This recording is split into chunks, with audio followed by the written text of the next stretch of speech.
Hello folks, I'm Kemp from Kepios here with 10 essential takeaways from our new Digital 2022 October Global Statshot Report. As always, you can read our full report and analysis completely for free over on DataReportal.com, but this video will guide you through the key headlines in this latest update. To kick things off, the latest forecasts from the United Nations show that the world's total population will reach 8 billion people on the 15th of November. Now, this figure is less than 1% higher than it was this time last year, and the United Nations reports that the global population is currently growing at its slowest rate since the 1950s. Despite that slowdown, however, a total of 14 countries are already home to more than 100 million people, while just 2 countries, China and India, account for more than a third of the global population. Just for a bit of fun perspective though, you might like to know that humans are still a long way behind ants. Earlier this month, scientists reported that there are at least 20 quadrillion ants on Earth today. That's 20 million billion, meaning that there are now roughly 2.5 million ants for every person on the planet.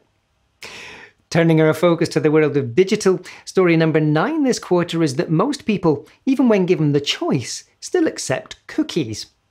Research from GWI shows that just 37% of working-age internet users ever decline cookies, suggesting that almost 2/3 of us simply click those accept all buttons and move on.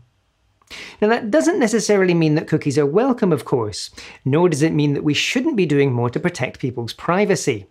And in fact, our assessment of this finding is that people simply want to get past those frustrating cookie pop-ups as quickly as possible in order to get to the content that they were actually looking for.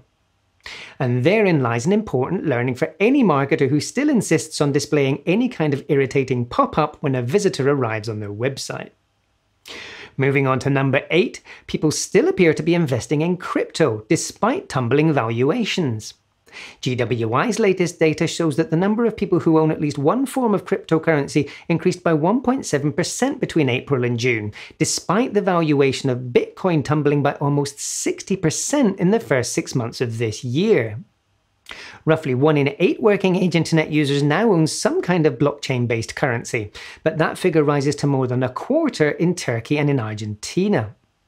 However, with crypto valuations continuing to fluctuate wildly through Q3 and into Q4, it'll be interesting to see whether those adoption figures continue to rise in the next wave of GWI's research. Story number 7 this quarter reveals that podcasts are growing in popularity. Yet more great data from GWI shows that the number of people listening to audio shows has grown by 6% over the past year, while the amount of time that those people spend listening to podcasts has grown by 7%. The typical working-age internet user now listens to more than an hour of podcast content each day, which means that adults across GWI's 48 survey countries should spend a combined total of more than 24 million years listening to podcasts in 2023. In at number 6 this quarter, data from Ericsson shows that the world's 6.7 billion smartphones now use more than 100 billion gigabytes of cellular data every month. The average global smartphone user now consumes 15.2 gigabytes of cellular data each month, which is almost 30% more than they consumed this time last year. And remember, that's just cellular traffic too, and these figures don't include the data that we use over Wi-Fi. Ericsson's data also shows that global cellular data traffic is currently growing by almost 40% per year, although that's actually the slowest annual growth rate that the company has ever reported. Next up, I'd like to say a very big thank you to We Are Social for sponsoring this video. We Are Social is a socially led creative agency with a team of 1,000 people in 15 offices across 4 continents. They're already a strategic and creative partner for brands like Adidas, Samsung and Google, and their teams deliver a valuable global perspective at a time when social media is increasingly shaping culture. If you'd like to know more about their services, head over to wearesocial.com. Heading into the top 5, YouTube has recaptured the lead from TikTok when it comes to time spent in social media apps. New analysis from Data.ai shows that Android users spent an average of 23.4 hours per month using the YouTube app in Q2, compared with 22.9 hours per month for TikTok. And we were also interested to see that the average time spent using Facebook's app has actually increased over the past few months too, up from an average of 19.4 hours per month in Q1 to 19.7 hours in Q2. And in fact, we've got a few more surprises in our October report for anyone who believes the media myth that Facebook is dying, so do be sure to check out the full dataset to learn more. And talking of myths, we're dispelling more data misrepresentation in this quarter's number 4. Now, despite a flurry of media stories over recent weeks claiming that top Metaverse worlds have fewer than 100 active users, data from ActivePlayer.io paints a very different picture. The company's latest analysis shows that Fortnite now attracts more than 250 million active users each month, while Roblox and Minecraft also pull in huge active audiences. So, despite widespread skepticism, there's actually plenty of evidence to show that virtual worlds already have significant appeal. This quarter's number 3 reveals that the potential reach figures published in Meta's ad planning tools have fallen over recent months. Facebook has seen the biggest drops, and its current global reach figure is now more than 4% lower than it was in July 2022. And in fact, Facebook's latest global ad reach figure of 2.08 billion is actually lower than the global ad reach figure that the same tools reported back in October 2018. Meta has reported lower ad reach figures across Instagram and Messenger too, though, so marketers will want to dig deeper into all of the latest numbers to identify the potential impact of these changes. For clarity though, these declines in reported ad reach may not equate to similar drops in active user numbers, so do be sure to read our complete October 2022 analysis over on the DataReportal website before you make any changes to your plans. Now, we've got something of a surprise at number 2 this quarter, with data from various sources showing that people are increasingly consuming social media content in web browsers.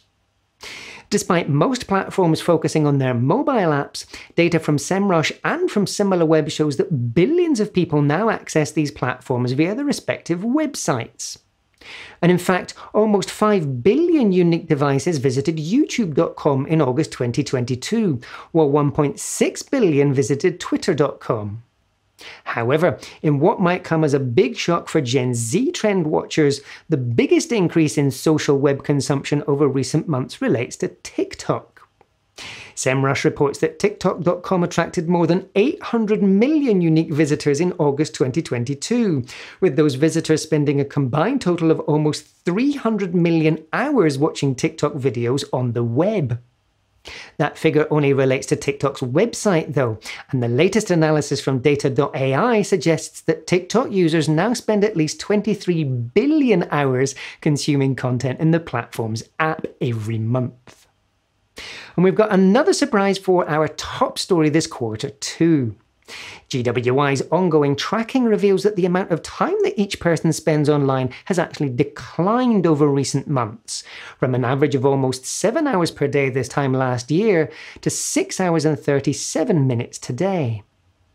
And that means that our daily internet activity has actually fallen by almost 5% over the past 12 months, and the typical user now spends less time online than they did in the months before the outbreak of COVID-19. And what's more, GWI's data reveals that these declines are relatively consistent across geographies and across demographics. However, these declines don't indicate that the internet is losing relevance in our lives. Rather, our analysis suggests that people are simply becoming more purposeful in how they spend their time online, especially when it comes to consuming news and social media content. And as is so often the case in these briefings, the key takeaway here is that we need to deliver clear and tangible value through all of our marketing activities if we're to ensure that our audiences feel their time is well spent engaging with our content. Now that's all for this quarter's Top 10 Takeaways video, but don't forget that you can dig deeper into all of these stories and loads more of our latest insights over on DataReportal.com. If you've got any questions about the data that I've covered today and what these numbers might mean for you, you can pop those in the comments below, or you can contact me on LinkedIn or Twitter, where you'll find me as Eskimon. Thanks as always to Hootsuite and We Are Social for making these reports possible, and to our wonderful data partners for allowing us to share their valuable insights. And thanks to you for joining me today too. Don't forget to tap on that subscribe button, and I'll see you again in our next video.